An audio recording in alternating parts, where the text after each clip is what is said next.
May nakita ko si bago lang no, nakita ko sa sa RTB sa PCO no na itong sa RTBM din itong Mahayag Dam na inaugurate kanina lang yata itong Mahayag. So napagandang proyekto naman to ng ating mahal na Pangulo regarding to sa may Mahayag Dam.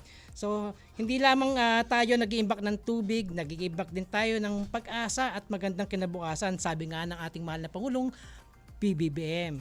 So ayun nga kanina February 12 diyan sa may Zamboanga del Sur sa may Mahayag Municipality of Mahayag na Zamboanga. Doon ay nagkaroon nga ng inauguration ng Mahayag Dam. Ano masasabi mo sa ating Pangulo na halos bawat probinsya meron tagang pinapagawang dam para yung irrigation, yung patubig at etc. ay masolusyonan hindi tayo magkaroon ng shortage, especially yung mga lugar na yan ay tagang kumbaga field yan ng rice ng plantation, di ba? Ano masasabi mo diyan na masyadong Siyempre AJ nagpapasalamat tayo sa ating Pangulo dahil alam naman natin na for the past decades AJ yes. Ang talaga ito halos walang gumawa ng real talk AJ halos yes. walang administrative tama dyan admin dalawa lang yata ang tatagdag after President Marcos Sr., 2 dam lang talaga ang nadagdag.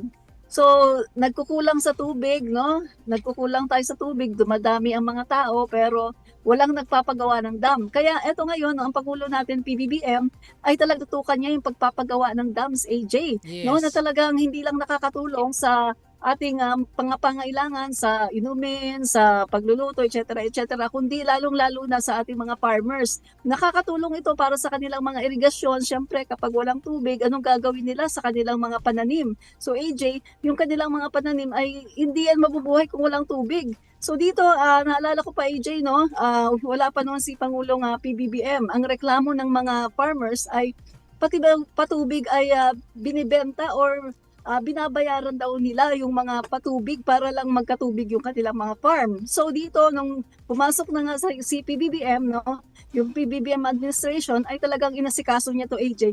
Parang ating mga kababayan ay hindi na kailangan na bumili pa ng tubig or magbayad pa sa mga irigasyon na talaga namang ito ay dapat na pinoprovide ng gobyerno. Kasi dito nga napupunta yung mga taxes natin magtatax ang taong bayan tapos magbibigay naman ng serbisyo ang pamahalaan. Kaya AJ, nakakatuwa talaga itong ginawa ng ating Pangulo. Malaking tulong sa mga magsasaka. Yes, tama ka dyan, Admin Rich. Kasi yung mga panahon na wala pa ang ating mahal na Pangulong BBM, ay taga namang ginawa nilang business ang lahat.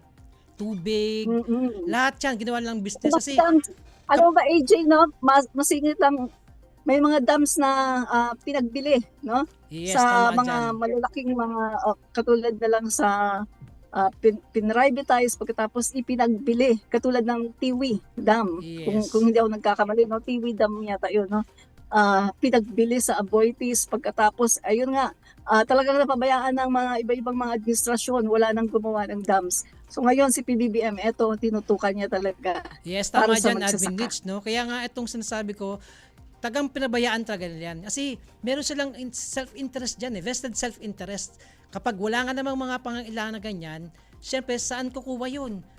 Tapos itataas nila yung presyo ng bilihin na yan. Especially ang tubig. Ang mineral water ngayon, mas mahal pa. Pag bumili ka ng gallons, 25 lang. Pag bumili ka ng tubig, 20. Imagine mo kung gaano kamahal na, 'di ba? Samantalang napaamura lang kung tutuusin. Kaya ginagawa nila yan kasi nga may business nila yan Kung wala nga naman silang gagawing mga dam, ang tao yung pangangailangan mas tataas yung demand, 'di ba? So kapag tumaas ang demand, tataas ang presyo. Sabi nga, 'di ba, supply and law of supply and demand ang nagiging issue dito sa economy na 'yan, So, 'yun ang pinaka-importante sa kanila. Hindi wala silang pakialam kung nahihirapan ka. Ang importante sa kanila yung kanilang bulsa, yung kanilang kikitain, yung kanilang profit. Sinasamantala yung mga ating mga kababayang Pilipino, Yun yung mahirap yan. Yun pinaka walang kawalang na ginawa ng ating mga nagdaang administrasyon. Hindi nila sineryoso yung sinasabing malasakit sa tao, hindi yun, no? Hindi totoo yung malasakit sa tao dahil kung talagang may malasakit sila sa tao, dapat hindi ganoon naghirap yung mga magsasaka. Yung ang ating mga kapwa Pilipino sa tubig.